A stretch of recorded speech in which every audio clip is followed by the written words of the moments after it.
Hey everyone, welcome to this little sit-down video. This is something different because I played through Half Life Alyx yesterday and I want to share some thoughts that maybe most other people that played this game did not share. I went into this game expecting a certain standard of quality that I sadly did not get, and this can be seen throughout the entire stream that I conducted some days ago, where I was playing through the beginning of the game with all the zombies and the tutorials and stuff, and I was shocked at what I was seeing. Brain dead AI, weird design, weird UI, weird everything that is just coming together very poorly, and I want to get into that a bit right now. Right off the bat, I want to tell you that my experience overall, in the beginning it was terrible. It was an overwhelmingly negative experience, and over time, when I gave it a bit more of a chance, I upgraded my opinion a little bit. Now the game isn't absolutely terrible, it's mediocre. It's a mediocre experience that is alright for, VR beginners, I guess. I'm not sure. I'm not sure if I was a beginner, I think I wouldn't have liked the game either. But this comes down to very specific aspects, which I want to break down as we go. Yet I think that the things that I'm going to bring up are not really nitpicky. I think they are pretty important for this kind of game in the VR scene. So starting off, I have to address physicality. Physicality in VR games is one of the most important things in game design when it comes to VR experiences. You should be able to interact with objects as you normally would. You should be able to pick up stuff and use it in a transformative way. That means maybe there is a lead pipe, you pick it up and you smash it against another lead pipe. Or maybe you should be able to pick some weapons up and to pick some objects up and use them as weapons. The biggest thing for VR has to be physicality. You feel grounded in the world, you feel like you're actually there, and you have the ability to manipulate the world around you as you would expect. But Half Life Alyx falls short on that, on the very basic of things. And here I have to address the inventory system. Half Life Alyx doesn't have one inventory system, it has 3 inventory systems. Half Life Alyx utilizes an inventory system where you have to reach over your back to get ammo, which is very unergonomic and unnatural. And then it uses another inventory system for miscellaneous items, which you only notice about an hour into gameplay. And those are wrist wormholes. It is as stupid as it sounds, where you get an item and you put it in your wrist, which again is a little bit unnatural if you say pick up a grenade and you put it in your wrist, or if you pick up a health syringe and you put it in your wrist as well. It's a very unnatural, gimmicky kind of inventory system, which makes sense in the lens of the Half-Life Alyx experience, since they wanted you to prioritize certain things, to prioritize health over grenades, over different items, but it makes the game overall less engaging. And then we get to the third inventory system, and that is the weapon system, which is the most flawed of them all. You press the analog stick on one of the touch controllers and then you move your arm to the slot that you want to use, either down for the multi-tool, up for the pistol, right to the SMG I think, and then left to the shotgun. And maybe it sounds a little bit trivial, but if you, for instance, played games like H3VR, which is Hot Dog, Sorcerers and Hand Grenades, or something like Blade and Sorcery, Boneworks, basically any other virtual reality experience with weapons, you reach down to your waist, you reach over your back, you reach to an ammo pouch, you reach to designated areas where you put the weapons yourself, or where you just know the weapons are, because normally if you have a gun in a VR game, you naturally reach to your hip, you naturally reach over the back if it's a two-handed weapon. And in this game it happened to me quite a bit on stream and also off stream, where I tried to holster my weapon and I have this motion of holstering it in my hip. but it doesn't work like that. I have to press the analog stick and move the hand to the middle so that I unholster the weapon. Very weird stuff. The movement also has a lot to be desired, and the good thing is that Valve at least updated the game a little bit with smooth turning, which they should have had from day one. This is a thing. If you have a VR game in 2020 that doesn't have smooth turning, that's not good. And at least they updated the game so that you have smooth turning from the get-go. But the movement is very problematic. The game was designed for teleportation, but they also included smooth gameplay where you can walk around smoothly with smooth locomotion and now the smooth turning. But the problem is that jumping isn't like, you know, pressing a button and actually physically jumping over something. Jumping is just a teleportation method. And then there are also inconsistencies of crouching, because sometimes you have to physically crouch and duck under things, and sometimes you just teleport into a crawl space and just emerge on the other side. Inconsistencies like these make or break VR experiences, and they throw you out of the experience. When I am in VR, I want to be fully physical. I want to duck under things. I want to explore the world like I would explore it myself. And that would also mean crouching under stuff, checking out if I can climb through things without a very annoying pop-up that, well, tells you how long it takes to crawl through it. Maybe engage in a little animation, even though that's tricky in VR and it can make you motion sick. And, well, the movement, I would say either design it in a way where you do not have these annoying pop-ups, or leave it out at all. Like, do not let people crouch under things. Do not let people climb ladders, because, you know, climbing ladders in this game also isn't really that good. But then you have to also consider then the physicality is lost. And this is where it becomes tricky. And I think that Half Life Alyx tried to do a middle ground thing where, you know, sometimes you can crouch under things, sometimes you can climb ladders correctly, but for instance, every ladder you climb, at the very end you just get teleported to the platform. So what I just ended up doing in the end is just I climbed it a little bit, like, you know, like this, and then you just get teleported up to the very top, because it's so jarring that you climb a ladder normally and then at the very end you get teleported to the platform, because you cannot naturally climb off the ladder like you can in Boneworks or in Blade and Sorcery. Very weird stuff is going on in the game. And in terms of physicality, I have to talk about the weapons.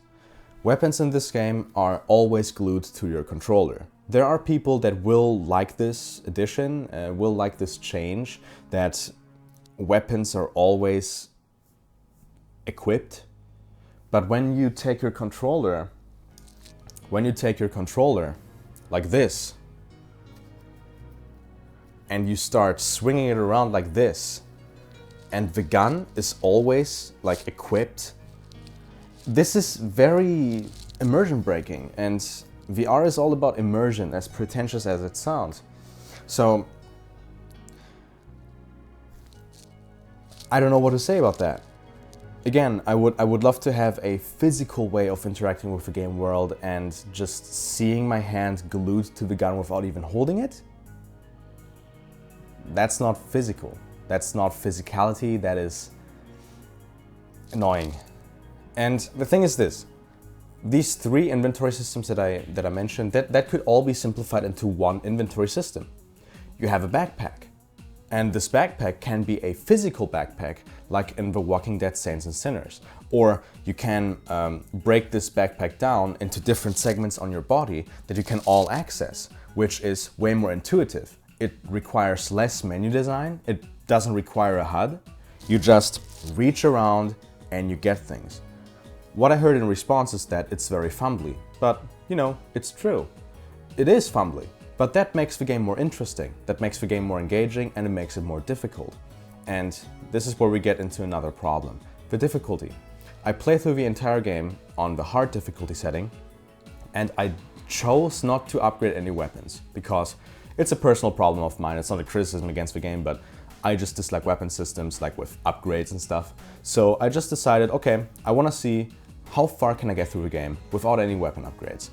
The answer is you can play through the entire game normally without weapon upgrades, which is a very good thing, by the way. Valve, thank you for that. It's just that the enemy AI is completely lobotomized. The enemies, they just stand around in one place. You can just walk up to them and shoot them in the face, and they're dead. Or, well, it's a mixture of auto-aim aimbot and just plain retarded. And this is the thing that I find very fascinating, that people told me all the time, once you get to the Combine part, then they will fuck you up. The Combine really fuck you up. And then I even read people that say, man, the AI is so intelligent. The only thing they do is try to bomb rush you, but they take their sweet time. They mostly just stand in place and do nothing. And if you ever held a gun in VR, or if you are pretty good at aiming, you can breeze through the game. The hard difficulty setting also mostly just makes enemies into bullet sponges, and they dish out a lot of damage, and it's not really that fun. I played the game through in the normal playthrough time about maybe about 13 hours. I spent 17 hours overall, but that is because I was constantly bug testing the game. And this is where we come to the next problem of Half Life Alyx. The game is very unpolished, and I mean this in a very serious manner. There are multiple instances where enemy scripting is so bad that you can shoot guns around them, you can throw bottles at them, you can try to do the darndest of things to get their attention, and they will not notice you. They will just keep on doing their thing, they will just not acknowledge you. This is a gigantic problem. Again, I want to feel grounded in the world, and if Valve thought that players will just shoot them and they just didn't do anything else, well, I don't know what Valve did here. And this is the thing that made me feel the most disappointed about Half Life Alyx. Okay, I forgot another thing. So basically, the entire game kind of works like the concept of Schrödinger's cat. So basically you have Schrödinger's lights, which, appear when they want, or, they just disappear. Or, rather Schrödinger's shadows, because of shadows, you have like 2 or 3 different types of shadows. You have the shadows for world objects, and then you have the shadows for anything that is in your hand. So if you pick something up, the shadows disappear, even though if you just fling them around without picking them up, they have full dynamic shadows. Really weird stuff, and some objects, they have dynamic shadows even if you pick them up. Very inconsistent stuff. And then you have also Schrödinger's physics. They work if they want to. The ragdolls, they all feel like they are anchored to the ground for some reason. And well, if you for instance, stack certain objects together, or actually any object like over each other, and then you like gravity glove the object below, almost always eclipse through the object above it, like through it, and then you can catch it, which doesn't make you feel grounded in the world. It just makes you feel like, someone that plays a video game that is manipulating a world within a game. So, not really the best thing to do in that game. But yeah. The level of polish that is on display here does not reflect a multi-millionaire company. It doesn't reflect a company that really cares about crafting an amazing gaming experience. And if you compare that to the release of Half Life 2, for instance, then you can see a similar pattern. The AI were sometimes pretty much lobotomized, and there were a lot of bugs that over the years got fixed. But to see this again in Half Life Alyx, it is very disappointing, because I thought that we would at least get an experience that is unparalleled to anything else. But honestly, if you compare that to other games that came out before it, Boneworks, it did have a pretty good experience overall, and it didn't have as many bugs that I noticed. Or, well, Walking Dead Saints and Sinners. Walking Dead Saints and Sinners to this day is maybe one of the most polished VR experiences. I haven't experienced any bugs in that game, and it played overall pretty smoothly for, well, the time that I played, which isn't a lot, and then I refunded it because I didn't really play it that much. But that's besides the point. The thing about the enemies that just gets me is that it is pretty obvious how Valve designed levels. They basically designed entire segments where they just assumed, the player will just kill everything. And after the player killed everything, then you walk past the trigger zone where the enemies disengage, or Valve thought the enemies wouldn't be there anymore, so they just said, okay, this is where the section ends, you enter the next section. Enemies, they cannot follow you through these sections, and for instance, actually also the Combine and the zombies, they just stop following you after a while. Or if you just close the door and hold it shut, people will disengage. Or there even is a segment. I even read some comments on Reddit about people saying that the AI is the most amazing thing they've ever seen, and this is pretty sad to see that people actually believe that the AI in this game is outstanding. It's an illusion of intelligence, but a not very good one at that. The best enemy in the entire game by far has to be Jeff. Jeff, well, he is basically a clicker from The Last of Us. And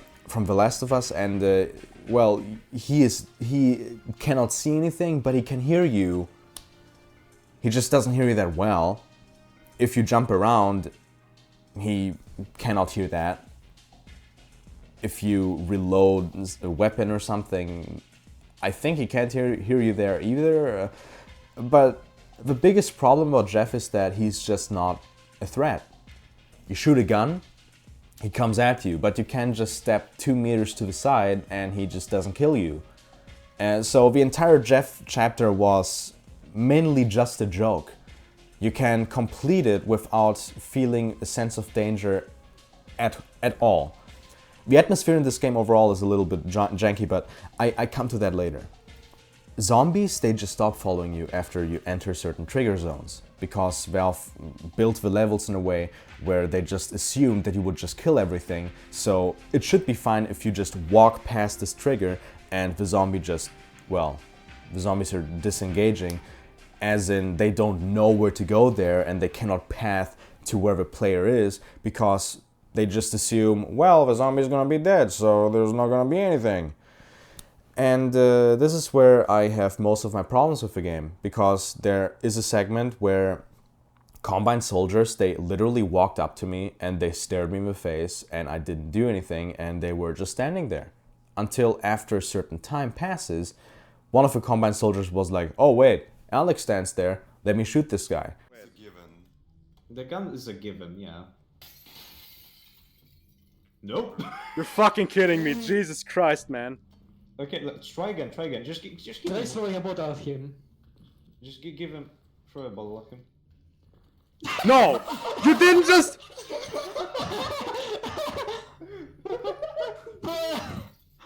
What?! Are you recording this? Yes, I am! Yes! Jesus Christ, what the fuck? Oh my Fucking god, dumb. this is real. He had enough. Wait, it was a real person hitting me. He had enough. Yeah, stuff like that. Very disappointing. Headcrabs are almost not at all a threat. They just jump around like idiots, and you can dodge them very easily. And this is not even a thing that I think they did for beginners, or at least I think they shouldn't have done this for beginners, because a beginner, I mean, the difficulty settings are there for a reason. You can play on easy, and there you can completely dumb down the AI, but on normal and hard, to just avoid everything by sidestepping everyone, by just walking normally.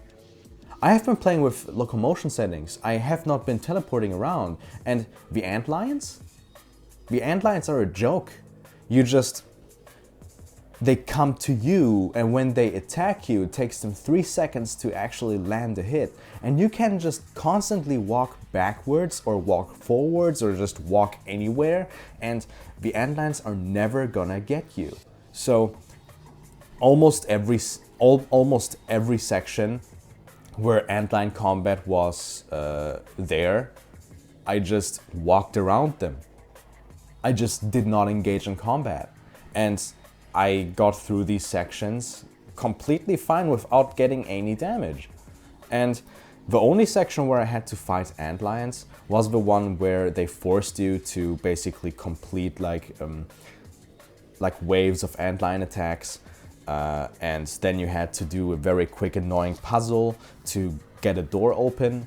But I think that if you know the puzzle beforehand, you could just complete the puzzle and just go to the next chapter of the game without killing all these antlions. So antlions in this game are a complete fucking joke, and you can just sidestep everyone and you don't need to get into combat. The combine soldiers, they come in different flavors. There are the ones that have machine guns and they shoot you, and then there's the ones that have the chain guns and they shoot you like harder. And then there are the ones that have manhacks, and the manhacks are the worst enemies in the entire game because they're annoying, but at least they actually behave like manhacks from Half Life 2 and have maybe the best enemy AI in the combine units. Then you have the big shotgun guys, and those guys are the most... They look the most intimidating, but they're not, because the only thing you have to do is you go up to them, you shoot them once in the face with a shotgun, then they pull up the shield, they wait, then they disengage the shield, and then you get the shotgun and you shoot him again in the face and they're dead. So this is the only thing you really need to do. Or you can just throw 2 grenades and they're dead. So combat is very, well, it's a mixed bag. It is kind of satisfying to kill everything like that, but it is also pretty pathetic that most deaths arise from you not being careful enough, from you being, well, not really into the game, as in, oh, okay, yeah, he shot me because I didn't, duck in and out of cover all the time.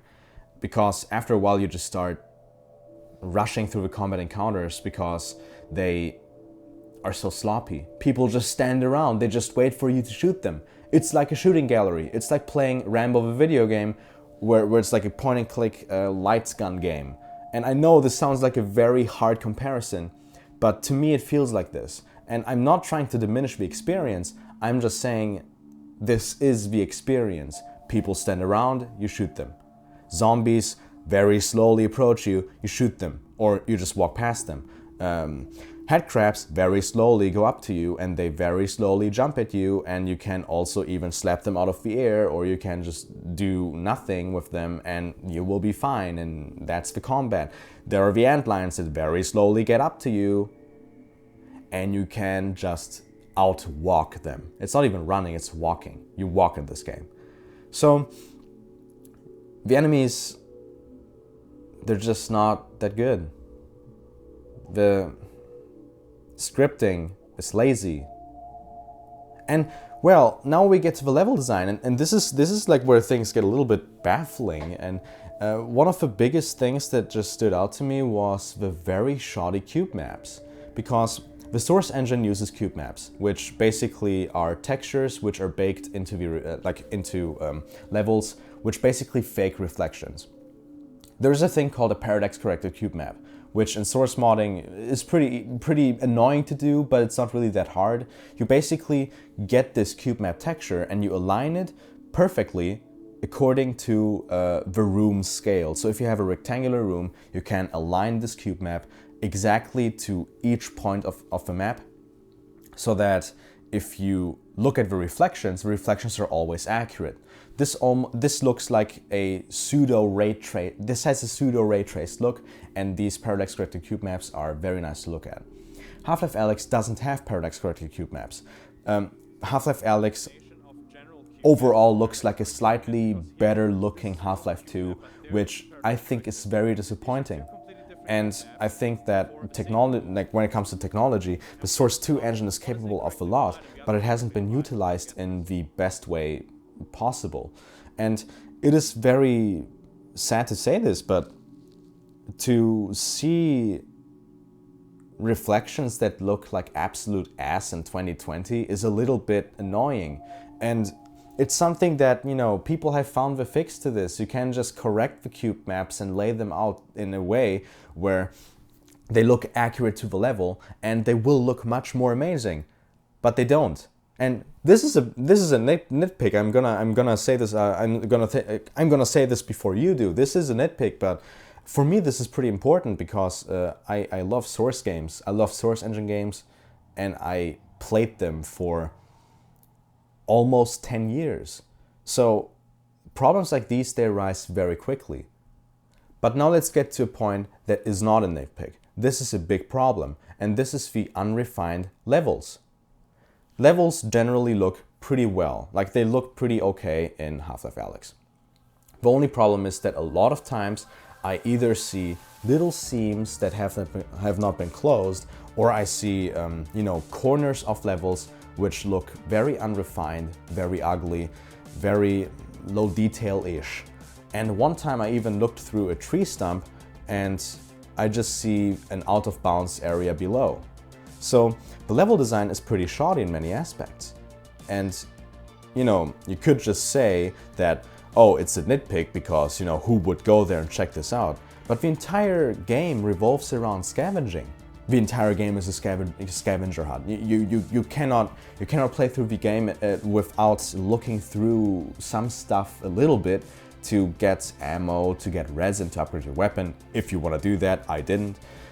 Or if you want to, well, try to see if you can find some health, anything. This whole game revolves around exploration. And even Valve themselves said that they were amazed that like that beginners in VR, that they spent 15 minutes in a single room looking at physics objects and interacting with stuff all around. So Valve should have known that people are going to take in the environments in closer detail. They're gonna scan the environments more and more. They're gonna walk around and see what they can do in any given environment. Why did they not account for that? Why did they seemingly rush these levels? Because superficially they look good, but then if you take a closer look at specific parts of any given level, then you will find flaws, a lot of them. And this is something that I just find baffling, that we go from, you know, Half-Life 2, which had very polished levels, and even Half-Life 1 that had very polished levels, to this, where you have out-of-bound glitches that, you know, you can just see through the floor sometimes, or you have a lot of these themes. And in a VR experience where it's all about exploration, this is very important. And all of these bugs that I'm telling you about can be found within 10 minutes of playtesting. And hey, Valve, hire me. I playtested the game all the time. I playtested it for 17 hours and I found all of these bugs. So if you want to hire me as a playtester, you can do that. Anyway, getting on with it. The environments, mixed bag. For instance, oh yeah, this is a spoiler by the way. Listen to, like, you read the title, this includes spoilers. Another example for sloppy level design definitely has to be Jeff. Well, the Jeff levels are very straightforward and this whole thing feels like a very weird clone of Resident Evil, but when you go further and you kill Jeff, then, well, there's like this mangled up corpse that, yeah. There's this mangled up corpse of Jeff, and you know, it looks pretty disgusting, yeah, good job, but if you press the trash compactor again, what happens is that basically the trash compactor engages and then you can see the corpse clip through the door, and then the door opens up again and it all clips through again. So did Valve not account for that? They didn't, because they thought the player will just enable the trash compactor and he will just go. He will just go away. He will maybe get into the trash compactor and look at the corpse, but the player will not do anything more. He will just go away. And this is the thing that I'm trying to tell you. This is why Half Life Alyx is a mediocre experience. It's only good, it's only excellent maybe, if Valve, like if you play like Valve intended you to play. So you have to shoot everything. You have to shoot everything that moves. You have to do everything that Valve expects you to do. Do them once. Don't turn around. Don't look at the corners. Don't look at everything. Just do it how Valve intends you to do it. Don't pick up a lead pipe and bash a headcrab with it. It won't work. Don't go to this Combine soldier and, I don't know, just wait for him to appear. You shouldn't do that. You should kill him. You should kill him on sight. This is what Valve is trying to do here, and it's very lazy. It's lazy. And this is why this entire experience for me has been very detrimental, because I thought I was going into an experience crafted with the highest amount of polish possible, which sadly isn't the case. Because sure, the game looks nice, but it doesn't play nice. And this is something that I am seeing right now also, that many people enjoy the game, and this is a great thing. I genuinely think it's a great thing that you enjoy the game, if you enjoyed it and enjoyed everything about it, the mechanics of it, and you know, like the inventory system, even though it's completely horrible. But yeah, if you enjoyed these things, then sure, have at it. I don't care. And I actually support you in enjoying these games, because it's a great thing to be emotionally invested in a game. It's a great thing to be completely immersed in an experience and to be very, how do I say, to just be invested in the experience and to like the experience in a profound way. I support that. I like that. And if you liked it like that, then more power to you. But we have to acknowledge something. I'm seeing discussions all the time about people saying that this game is a masterpiece, this game revolutionized VR, that this game has amazing AI, amazing everything. Objectively, it's just not true. And I am actually saying here, objectively, this is not true, because the enemies being completely lobotomized, not doing anything, that is an objective fact. They just stand around and don't do anything. The zombies are way too slow. You can just walk around them. Again, gameplay is not hard, even on hard. The fact that the levels have been scripted in a very lazy form, where Valve just expected, well, the player will just do that, so we just do that, just shows again that polish isn't there. Did they rush the game? I mean, they had a lot of time to make this game. They made this game in secret. All the leaks about Half-Life VR were true in the end. So, how much time did they have? How much did they playtest the game? And I think this is the problem with playtesting, because I think they didn't playtest this enough.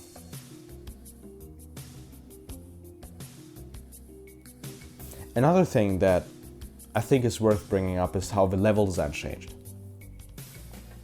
The level design in Half-Life 2 and Half-Life 1, the basic gist of it is basically you just, you know, have this journey that, you know, brings you throughout the entire Black Mesa facility, that brings you all around, you know, like from City 17 to Nova Prospect and back, you know, stuff like that. You have a globe-trotting adventure just in a localized area. So you go from point A to point B and everything feels natural. Half-Life Alyx has the kind of same level design, where you always walk from one area to the next. It's always a journey, so to speak, from one area to the next. That's a nice thing. I like that. There are some problems though. And for me, personally, the game has not managed to immerse me, because the levels, they do not feel real. They do not feel like I'm really there. And this is something that is very subjective in this aspect here, but how the levels were designed, they are shorter in total, but they're ultra compressed, they're very small, just that they are very, well, in girth, they're pretty big, as in there is a lot to do in a localized area, there is a lot to explore in a localized area, but it has its upsides, it has its downsides. For instance, the Northern Star is like the area that really drags on for the most duration of time. The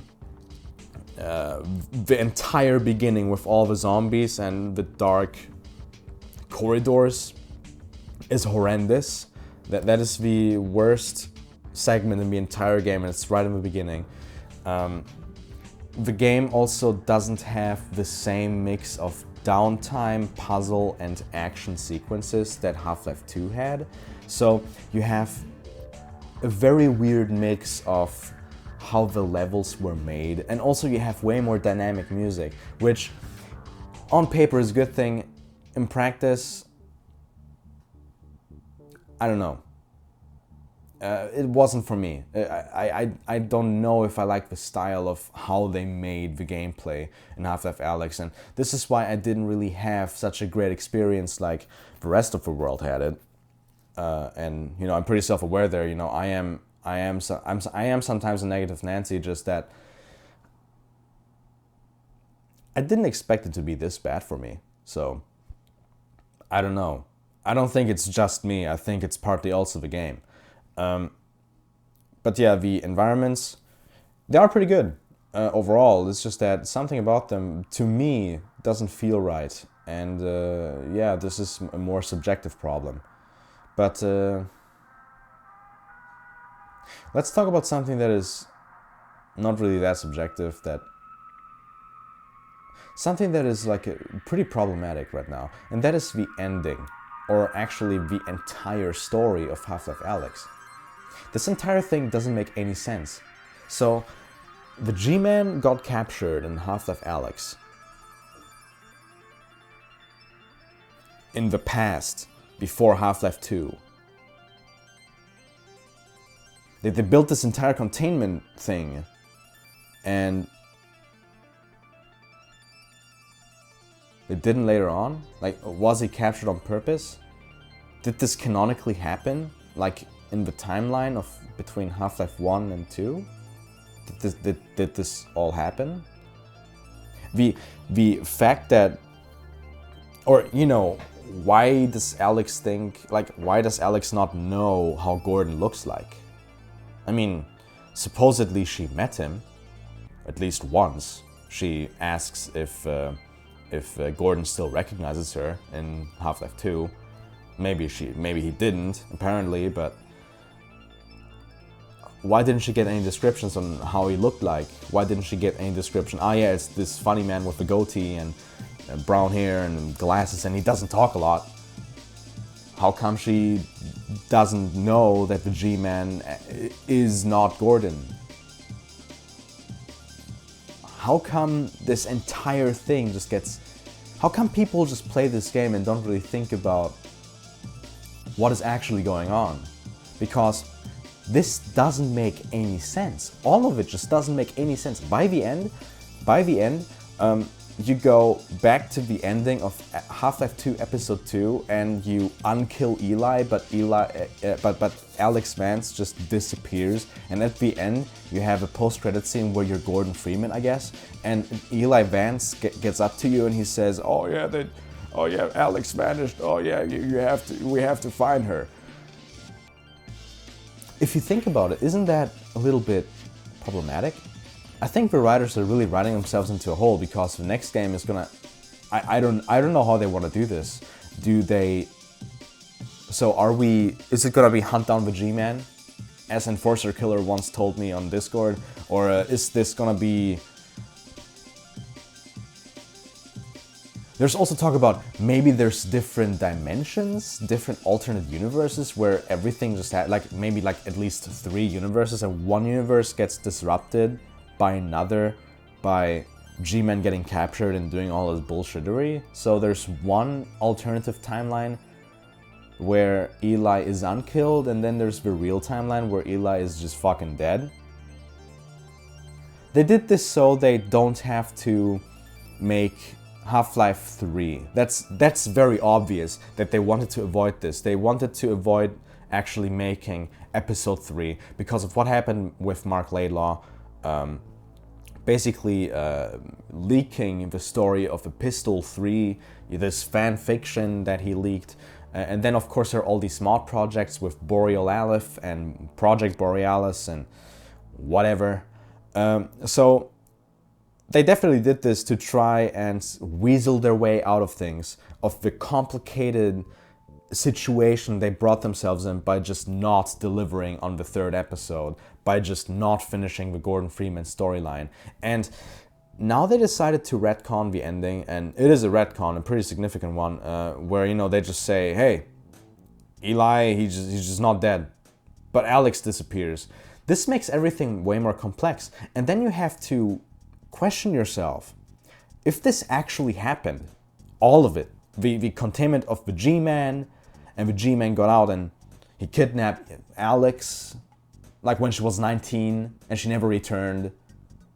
And how come everything in Half-Life 2 even happened? Because it's not an Alyx from another dimension. It's an Alyx from the timeline that we know of. Because Alyx, when she's 24 or something, she disappears. She just disappears in Half-Life 2, Episode 2, apparently. So the ending of this is really weird. It's the more you think about it, the more questions arise. How is this possible? How is it gonna end? How is it gonna develop? I'm pretty pessimistic on that end. I don't think that they will be able to write a correct. I think they set themselves up for failure here, because already, if you look into the story of Half-Life Alyx, there are already some plot holes. Like, for instance, how was the G-Man captured? How does all of this make any sense? Like, it's obvious. The G-Man is an interdimensional being for which time is relative, but at least the transition from Half-Life 1 to Half-Life 2 makes some sense, because Gordon was in stasis and then he was just teleported into City 17. But now, Half-Life Alyx? Alyx goes to save Freeman, but it's actually G-Man, and the G-Man offers her to just, you know, kill the advisor and save Eli, to just get in stasis forever until the next game comes out.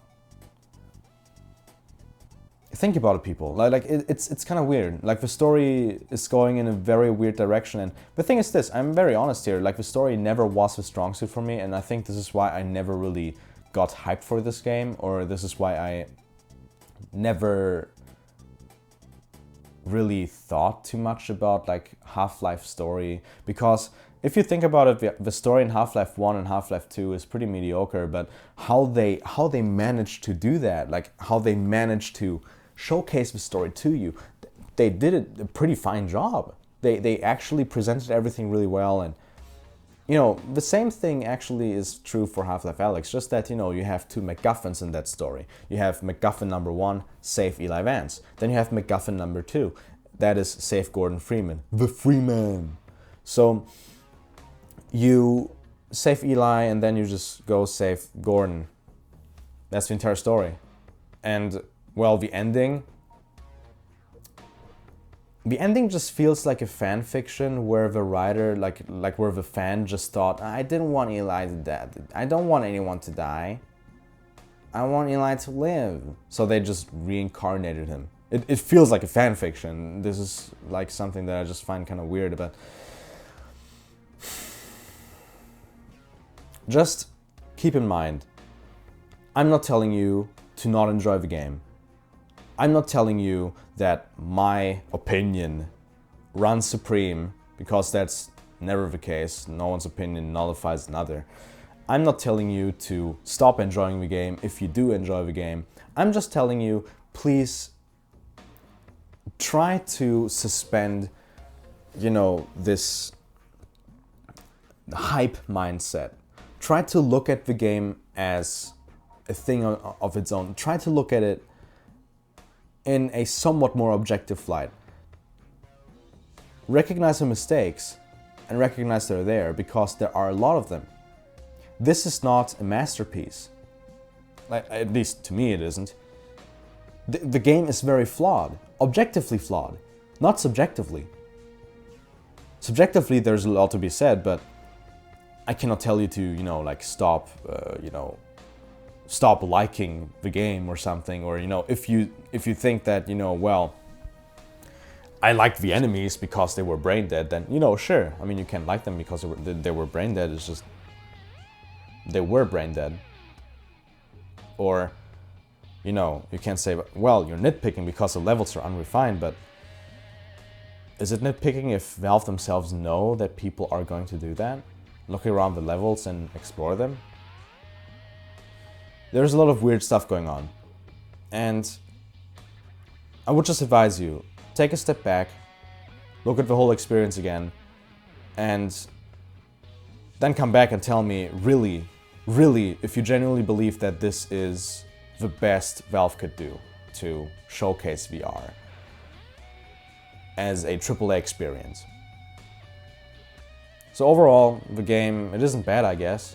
It's mediocre. It's definitely not above average for me.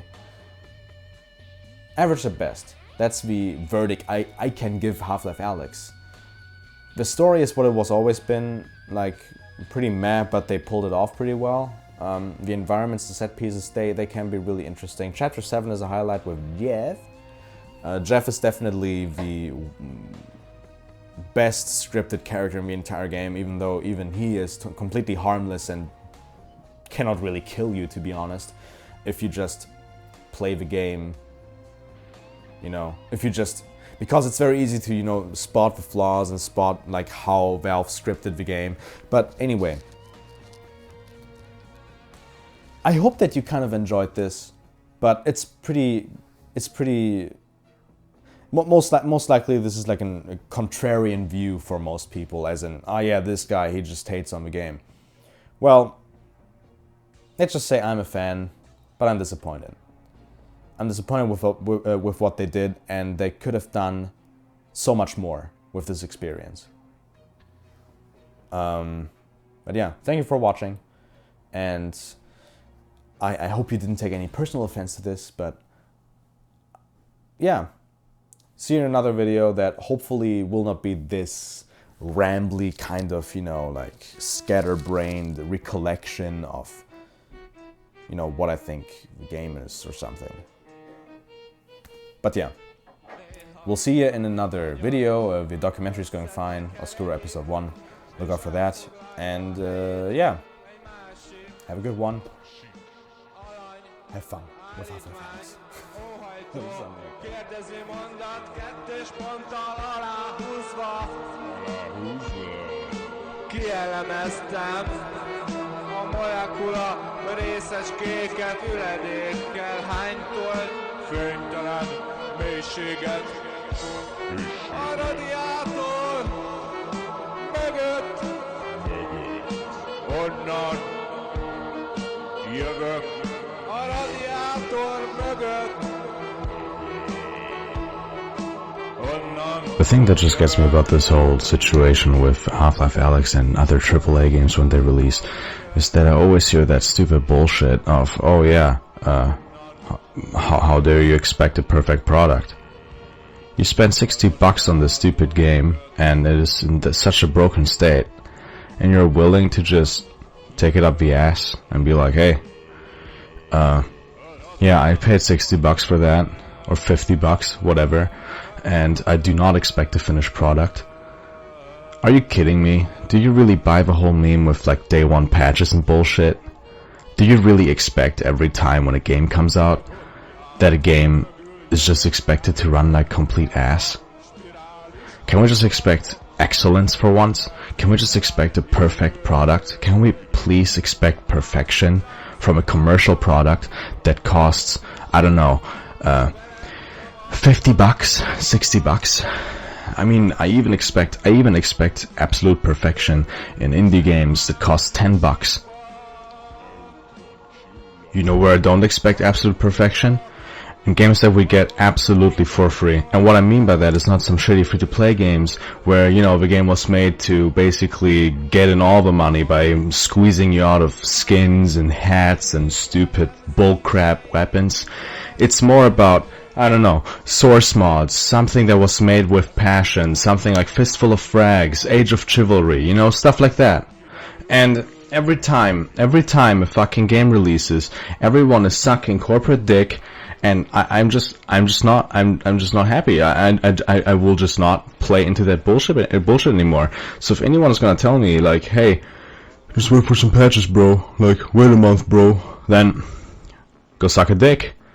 Fuck you. I'm not gonna play this game anymore. If the game sucks day one, I'm not gonna buy it. I'm not gonna buy it anymore. Just because the game is called Half-Life, it doesn't mean that it has to be exempt from the same criticism that you would give any other game. When Red Dead Redemption 2 came out on PC, the performance, it runs like ass. It runs like absolute ass. The performance of Modern Warfare on PC, it runs like absolute ass. It's fucking horrendous. So, if this kind of game comes out, I mean, you see holes in the maps, you see stupid enemy AI. Are you not supposed to look at that and point it out that it is a problem? I guess in the end you're just gonna laugh it off and you're just gonna say, ah, well, it's a masterpiece anyway. I just think that's bullshit. That's bullshit. That's tooting your own horn. That's just like sucking Valve cock. Please stop sucking corporate cock. It's cringy. I see it every time. Everyone is praising their fucking gaming overlords. They feel bad for pirating a video game from a multi-million-dollar company that doesn't give a crap about you, that doesn't give a crap about its workers. The gaming industry is horrendous, and I hope that you understand this, because every time I see when a new game arrives, everyone is hyping it up, everyone is sucking corporate cock, everyone is pretending that Activision, Ubisoft, EA, doesn't matter what company it is, that they're the saints of the industry, that they're the saints of this world. Stop doing that. I honestly think that you should stop doing that. It's a horrendous mindset. They only want your money. They don't give a shit about you. If you try to refund the game, if you try to actually bring up that the game is flawed, then they will not give a shit about you. They do not give a shit about their art. They do it for the money, and they only do it for the money. They don't make money to create. They create to make money. Please get this into your head, okay?